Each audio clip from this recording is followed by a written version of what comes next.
Alors 2011 fête les 20 ans de la loi Évin, l'occasion de faire un bilan aujourd'hui sur le tabagisme ici dans notre région. Nous sommes avec Laurent Habert, vous êtes le directeur général de l'agence régionale Santé Alsace, on est dans la cour de l'ARS. Faisons un petit bilan. D'abord, est-ce que les Alsaciens sont des gros fumeurs? En moyenne, les Alsaciens fument à peu près comme le reste des Français. Il n'y a pas de grosse différence dans la consommation de tabac en Alsace par rapport au reste de la France. On peut dire que les Alsaciens fument un peu moins que le reste des Français. C'est à peu près 30% des 15-75 ans en France qui fument. Tout à fait, avec des grandes différences bien évidemment selon les âges, puisque ce sont les plus jeunes qui fument le plus. Pour les hommes, c'est autour de 30 ans et pour les femmes, entre 20 et 25 ans. Qu'est-ce que la loi Évin a apporté il y a 20 ans?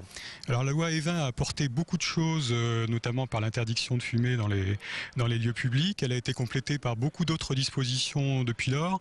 Et ce qui a été constaté, c'est une nette diminution jusqu'à ces dernières années de la consommation de tabac en France. C'est près de 40% de vente de cigarettes en moins sur 20 ans. Exactement, et donc une forte diminution du tabagisme dans la population française.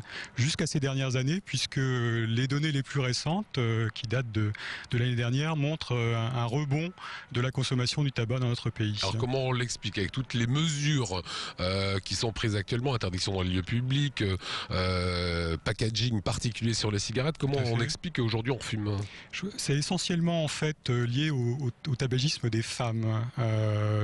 Pour ce qui est des hommes, la consommation a plutôt tendance à se stabiliser. En revanche, les femmes et de longue date fument plus, continuent à fumer plus, et donc les habitudes de tabagisme qui se sont prises à 20 ou 25 ans pour certaines femmes continuent à perdurer à des âges plus avancés.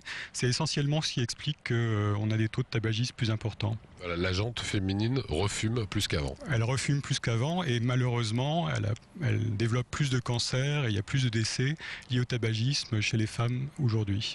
Quel est le programme qui est mis en place, on va parler de façon régionale, de lutte contre le cancer? Alors il y a bien sûr des mesures qui s'appliquent sur tout le territoire national, qui sont des mesures très efficaces d'augmentation du prix de tabac, de mise d'apposition sur les paquets de cigarettes de certains messages et bientôt à partir d'avril de certaines images qui montrent ce qu'est la réalité du tabac.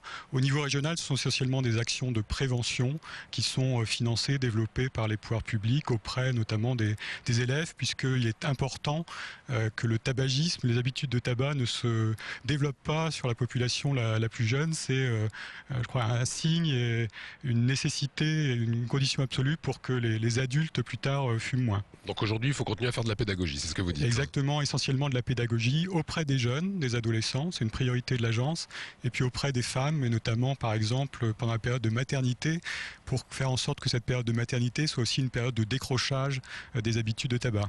Sur le cancer du poumon, c'est le premier cancer lié au tabac. Quelle est la moyenne de mortalité? Un cancer qui continue à tuer beaucoup, c'est le deuxième cancer par exemple pour les hommes.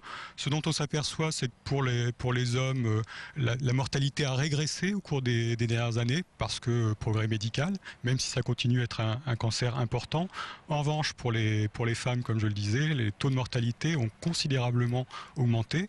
Sur 25-30 ans, si on prend une moyenne longue période, le nombre de cancers nouveaux en Alsace pour les femmes alsaciennes a été multiplié par plus de 3 et le nombre de décès a fortement cru également.